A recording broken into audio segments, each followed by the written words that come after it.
This is WVUA 23 News at 5. We're glad you're with us tonight. I'm Lynn Brooks.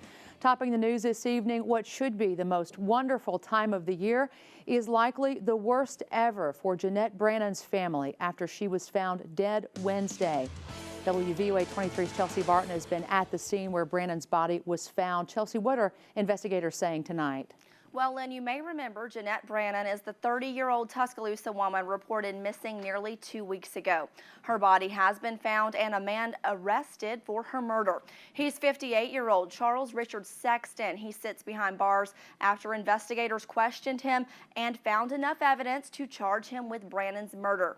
Her body was found wrapped and thrown down an embankment near Sexton's home on Beulah Lake Lane in Coaling. Investigators believe Brannon had attended a party at Sexton's home the weekend of December 4th and remained there until she was killed around December 6th.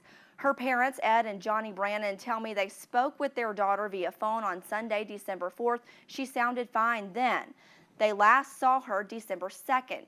Captain Gary Hood says it's unfortunate that this news has to be delivered at all, but especially during the holiday season. Typically for us, this is a standard thing that happens.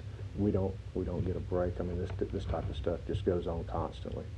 You may not hear of all the reports that come in, but reports come in every day of some type of nature that we have to investigate. They're usually not a good type of event. The family did release the following statement to me today.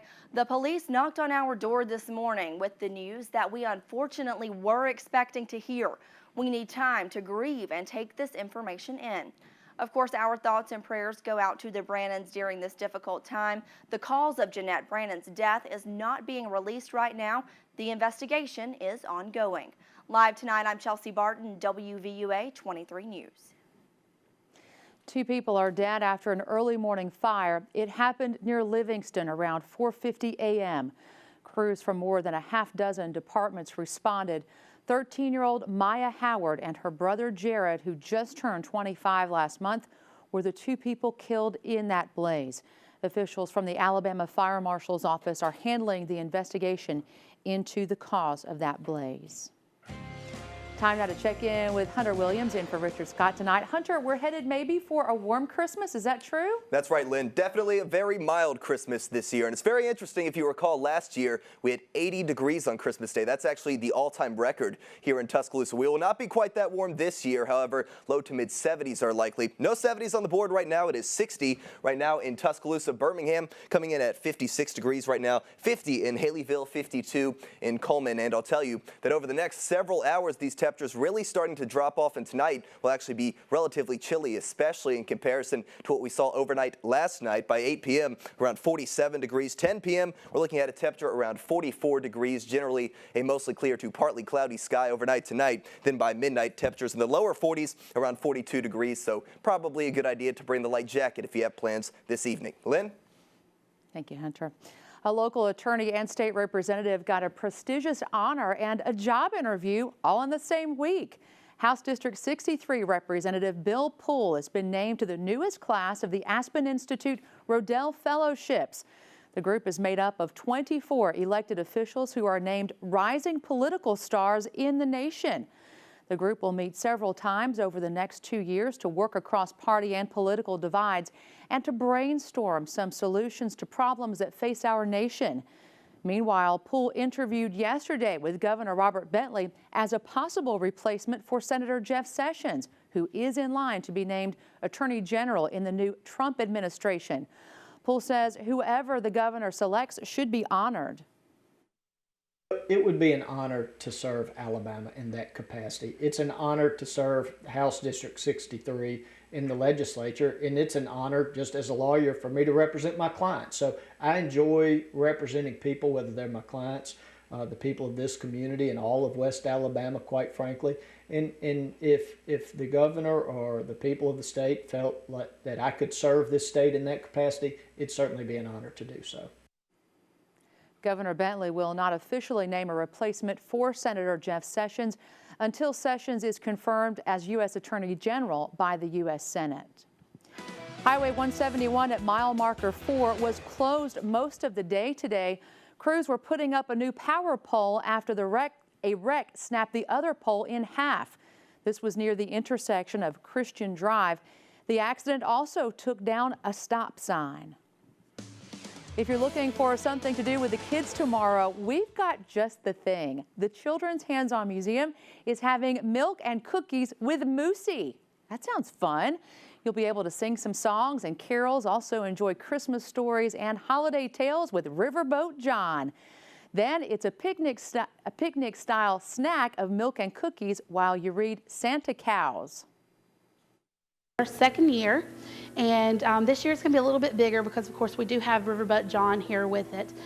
He'll be here from 10 to 3 tomorrow, and then from 2:30 to 3, we'll be doing our milk and cookies picnic-style snack. Sounds fun. Admission is $9 for ages 3 and up, $6 for ages 1 and 2. 1 and under get in free. It all happens at 2:30. Well, people in Hale County are fighting to stop the violence in their community.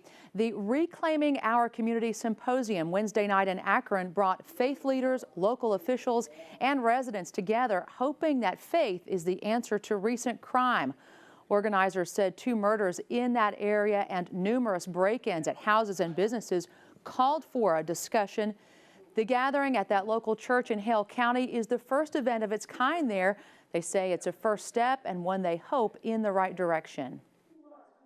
We must turn from our sinful ways and we must seek Christ, and that's important because a lot of our communities, a lot of people within, they've gone astray, and we need to reach out to them so that we can pull together and bring about a positive change. Several area judges, police officials, and pastors attended that event. Good news tonight, if you have tons of Amazon boxes you're just not sure what to do with, there is a solution that'll let you clean out your garage and help other people at the same time. Amazon is one of several merchants taking part in a free shipping program called Give Back Box. All you have to do is remove your items from your Amazon box, fill it with donations like clothes, shoes, household items, etc. The only things not accepted are electronics, liquids, ammunition, or anything fragile or hazardous. No weight limit. And go to givebackbox.com and print your mailing label. You can drop the box with the label on it to any U.S. post office or UPS location and schedule, or you can schedule a UPS pickup online. The donations are then sent to the closest Goodwill store that participates in the program. Well, a cute story just in time for the holidays. We all know the holiday struggle and how expensive Christmas shopping can get. Some of us may be working longer hours, even multiple jobs, to get some extra cash. Aaliyah Blackburn introduces us to a little boy who's also working hard to make sure every kid in his community has a Christmas to remember. In Bicknell, around dinner time, McDonald's becomes a hub. A bite to eat after a long day's work, and for some, a way to put food on the table. That's no different for their newest employee, Trenton Gardner. I can do this like forever. I can do this forever. You see, when I wipe the tables and customers are at the table, I get paid for it. There you go. Thank you. Watch out, food. Okay, you're probably thinking he looks a little young. It's the coolest job I've ever done. You sure are doing a good job. Well, after all, he is only 7 years old. Oh man, it is a lot dirty. He asked for a job and they told him that he was too young, and he burst into tears because he was so upset. Everybody loves clean tables. He was very perseverant. Every time he would come in, he was like, am I hired? Do I get a job? Can I start? And then, he's like, I can make food, I can do that. So McDonald's made him an honorary employee, and with a smile, he wipes down the tables. Okay, I'm ready to eat now. All for a little bit of change, but the money is not for him. It's just how it goes. Like, you just do a job and buy toys for tots, so that way you can get other kids toys for tots. he spends it on other kids, buying toys so they can have Christmas like him. I don't know where me and his dad went with this, but I mean, we're just so glad that we raised him up this way. And if he's willing to do this so hard at 7, I can only imagine what he's going to be like when he gets older. Learning how the value of a hard-earned dollar can go a long way. Still ahead, we have the perfect last-minute gift you can literally save lives with. We have a special guest to tell you how easy it can be. You're watching WVUA 23 News at 5. Well, this is an important time of the year to give blood. So many people on the road. There's more car wrecks than any other time of the year. And your chance to give is coming up very soon. We have Kathy Harris with the Red Cross here with us. Thank you so much for being here. Thank you for having me. I really appreciate it. And this is a critical time of the year for you guys. It is, Lynn. It's very busy, and we are getting ready for a big blood drive right after Christmas, December 28th. December, yes. It's called the 100 Heroes Blood Drive at University Mall. It's a big drive for us here in the community. Trying to get the word out, encouraging people to sign up. Yes. Right now there's lots of available scheduling times that you can sign up to do it. As you said, it's a critical need time. Yes. The supply is unfortunately waning and the demand is going up. And one thing that I'd love to point out to you, Hurricane Matthew has ended up causing some of this critical need because of the hurricane. A lot of blood drives were canceled in North Carolina. And of course, you can't make up those blood drives. No. And so here we are at the end of the year. And a lot of our donors, are getting really busy. And I'm just trying to appeal to people that maybe haven't ever given before. And a lot of people are have a little bit of vacation time next week, so they're just hanging out. So it's a lot more worthy than sitting around on the couch. You can get out to, so we're at University Mall. This is December 28th. 9 a.m. until 7 p.m. Exactly, and exactly. There's not a lot of time involved in this. Talk about what I should expect if I go in and I donate. Well, one great thing that you can do is sign up through Rapid Pass. On the day of the drive, on the 28th, you can go in and fill out all of the history that you can, and so that can save 10-15 minutes off of your visit. It takes about an hour to give from start to finish, especially if you have a scheduled appointment. Yeah, schedule an appointment. Yeah. And I see you have a T-shirt here. I do. Everybody, all the donors that give, let's look at this free T-shirt just for donating. And also, says, give the perfect gift. I don't know if you guys can see that, Arthur, but it says, give the perfect gift. It is the perfect gift. It's a nice long sleeve T-shirt. All of the donors will also be entered into a drawing for 2 Peach Bowl tickets to Atlanta. So some lucky person will get those tickets. And, very lucky. I know. So a real quick reminder, December 28th, 9 a.m. to 7 p.m., University Mall, give the gift of life. Thank you, Lynn, yes. Kathy Harris from the Red Cross. Hope to see you there. Yes, thank you so much, and we'll be right back.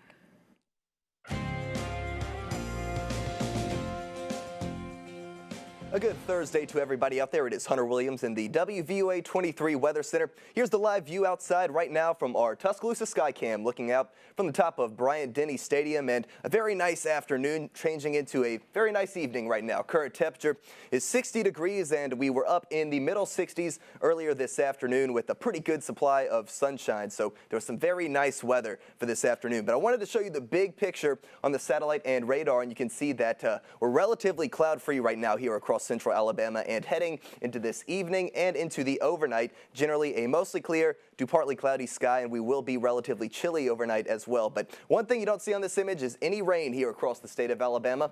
We will be dry overnight tonight, into the day tomorrow, and the next chance for rain will actually be during the day on Saturday. But even then, it looks like the bulk of the rain will remain north of our viewing area. But we'll go ahead and plan out the day tomorrow. By 10 a.m., temperature around 52 degrees, and starting off the day with a really good supply of sunshine. Even by lunchtime, temperature around 59 degrees. But by 2 p.m., especially the mid to late afternoon, the cloud cover building a little bit to a partly sunny sky. Temperature around 62 degrees by 2 p.m. Afternoon highs will be in the mid-60s in Tuscaloosa for tomorrow. Temperatures elsewhere across the state right now, it is 56 in Birmingham right now, 61 the current temperature in Anniston, 56 right now in Anniston.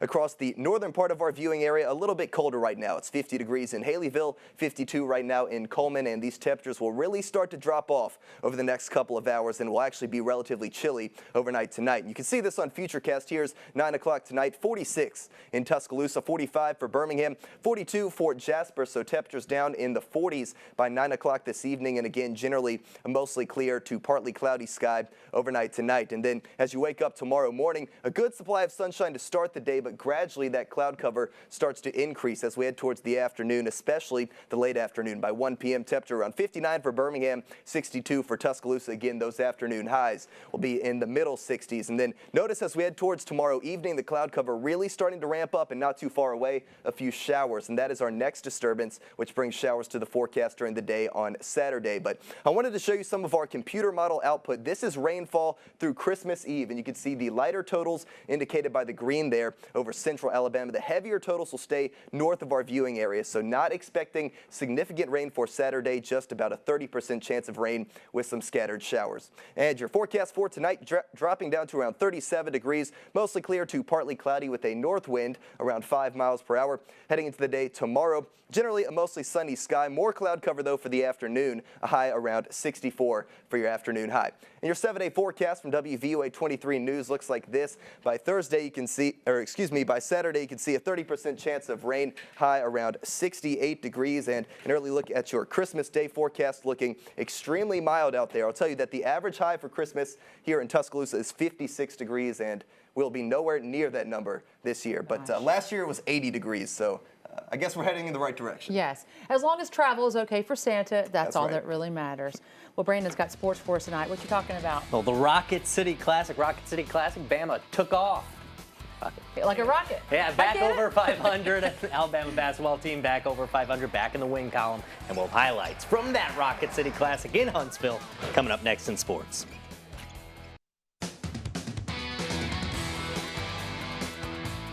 The up and down Alabama men's basketball season made its most recent stop in Huntsville. I'm Brandon Cameraman filling in for Gary Harris. Over the summer, Avery Johnson talked about the need to move his team around the state, largely to attract recruits, but also to generate fan interest. But last night's Rocket City Classic was more about just getting a win. The Tide hasn't fallen below 500 this season, but facing those prospects against a good Arkansas State team, Red Wolves up 5-4 early on. Jimmy Taylor with the lefty hook banks it in. Bama up by 1. On the other end, Devin Sims driving, pump fakes, a couple pump fakes, and gets the roll. Teeter-totter the first half, back and forth. Avery Johnson wanting to see a little more fight from his team in this one. Well, Tide got a little more from Shannon Hale. He drives into the lane, and the layup is good. And then check out the ball movement along the perimeter. Avery Johnson Jr. got the start at point guard and got the offense going. The three from Hale, and Alabama goes on to win 67-52 the final. The Tide has Stetson a week from tonight. Busy night in the SEC, but we got to take a look at Kentucky-Louisville with Heisman winner Lamar Jackson in the arena. Cardinals haven't beaten the Wildcats since 2012, but Louisville with the late lead. Offensive rebound by Jalen Johnson puts the Cards up by 4 under 20 seconds to go. Malik Monk, he was 0 for 7 from 3, but he nails the NBA range triple there, cuts the Louisville lead to 1. Couple free throws makes it 73-70. Last chance for Monk and the Wildcats, and it is just short. Kentucky falls to 10-2, 73-70 the final. Also in SEC hoops, Auburn gets a big win over Oklahoma yesterday. The Tigers are 9-2. So that was the basketball version of the Sugar Bowl. That's coming up on January 2nd. Alabama has the Peach Bowl on New Year's Eve, and then the NFL has the Pro Bowl on January 29th. Lots of bowls and Lots of Alabama players in the Pro Bowl. 6 were chosen to participate in the game in Orlando. 2 middle linebackers, C.J. Mosley and Dante Hightower. 2 wide receivers, Julio Jones and Amari Cooper. And 2 safeties, Landon Collins and HaHa Clinton Dix. Now, Nick Saban is a little busy these days and actually just found out about the 6 Pro Bowlers during yesterday's press conference, but he wasn't surprised. We try to do a good job of helping our players develop here so they're more ready to play in the league, and we've had some awfully good players. Every one of those guys are really, really good players, and I'm really excited for them and their families. They did a fantastic job here for us, and to see them get recognized now in the league as one of the top players, you know, is, I think, fantastic for them, and I'm really proud of them and really happy for them. 6 Pro Bowlers, most of any program in the country. We'll be right back after the break. Let's take a final look at that forecast, Hunter. Well, the forecast for tomorrow looking pretty nice. Up on the 7-day, you can see 64 degrees for the high. Generally a mostly sunny sky. More cloud cover late in the day. And then for Christmas Eve, we are watching a weak disturbance coming through. A few showers are possible. No heavy rain anticipated, though. And for Christmas, looking extremely mild temperatures, well above average. Afternoon highs in the low to mid 70s. So not a very Christmassy forecast. Yes. Would I tell you what is Christmassy, though? Something we do holiday season every year. Our good friend Bill Taylor, BT, sings "Oh Holy Night" for us. We're going to leave you with that tonight and see you at 6. Oh, holy night, the stars brightly shine. 'Tis the night of our dearest Savior birth. Long lay the world and sinners there pining, till he pierced and the soul felt his word. The thrill of hope, the